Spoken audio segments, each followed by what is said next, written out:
पाणी इंसान ज़ात जो बुनियादी हक़ आहे।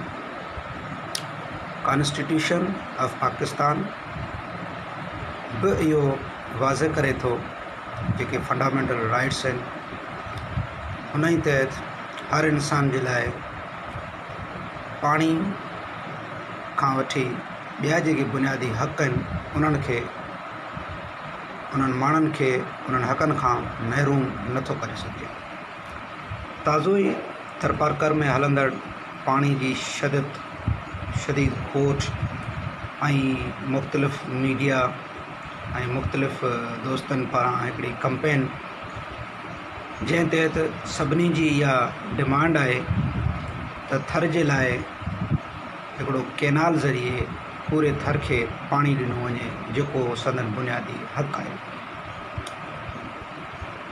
इन ई कैनाल जे ज़रिए या पाणी पाइपलाइन जे ज़रिए उन ई ते तमामु हिकिड़ी वसी स्टडी जी ज़रूरत आहे।